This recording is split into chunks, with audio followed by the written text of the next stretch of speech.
We're breaking the glass ceiling on Chip Chat. Pistons season.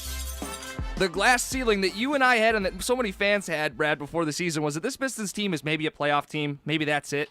And I think it's fair to say at this point that it's time for us to break through that glass ceiling and look at this season as maybe one that could go even higher than we thought beforehand, and it's because of Josh Smith being removed from the team and them playing so much better. They've won 10 of their last 12, only one game out of the playoffs now. It's no longer fair to just talk in terms of will they get in, should they get in. They're going to get in. It's only a matter of time. Brooklyn is hanging on to that 8th spot in the Eastern Conference. This team has higher aspirations, and this team has a higher ceiling. And to be clear, ceiling is not where they're going to go, and they're going to shatter what we thought.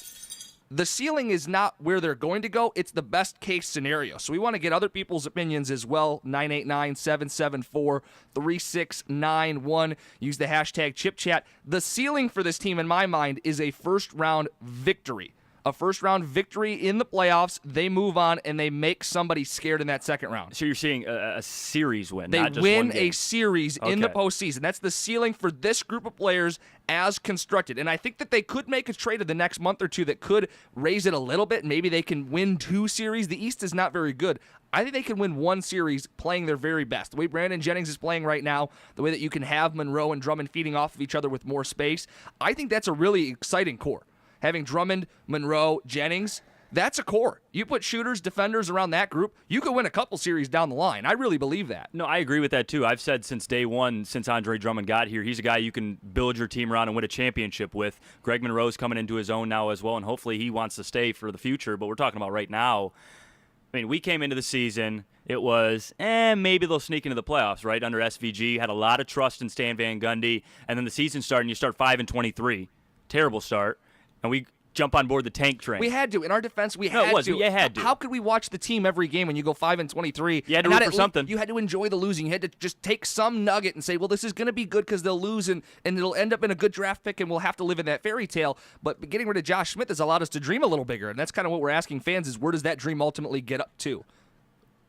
And I think you're saying they win a first-round series. Yes, I'm saying, win a first-round I'm saying series. Get into the playoffs, and I think they will because they're only one game out right now, but I don't see them winning a playoff series. So they're approaching the ceiling with how well they're playing right now. Correct. This is the ceiling, though, and I'm saying this because I think right now they're probably the 5th best team in the East. Okay? They're better than Milwaukee, who's the 5 seed right now. They're better than Cleveland, who's the 6 seed, Miami, the 7 seed, and Brooklyn, the 8 seed. They're better than all those teams. The thing is, I think once you get into the playoffs, there's 5 teams that are better than the Pistons. So if you sneak in as a 5 seed, fine, well be it. But there's 5 teams that are still better than the Pistons once you get to the playoffs.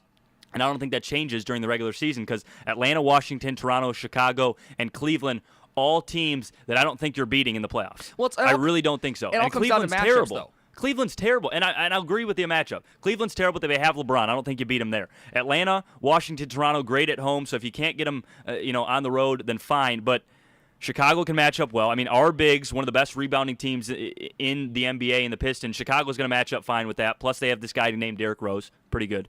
Cleveland's got LeBron on the other end. I think the best shot you have is against Toronto. Would you agree with that? Toronto, I think you could compete with Washington, too. Really? Yeah, I think so. I'm only scared of Cleveland, Atlanta, and Chicago. I think those are the only teams that think the Pistons can't win in a first-round series against. Cleveland is probably not going to be a first-round opponent. So when you really start to knock it down, Atlanta's red hot right now. You're not beating Atlanta. You're not. It's going to be interesting because they're going to play on ESPN tomorrow. So that'll be another look. I mean, the last meeting was a 3-point game, and that was a hot Atlanta and a hot Detroit. First ESPN game for the Pistons all year. Getting some national exposure. It makes no sense to me, but they played so well that they've earned it. And I think one of the big things has been Brandon Jennings. And in Jennings we trust was sarcastic last year, and it's actually truth this year. That Brandon Jennings is a guy that you actually believe in, that you actually trust.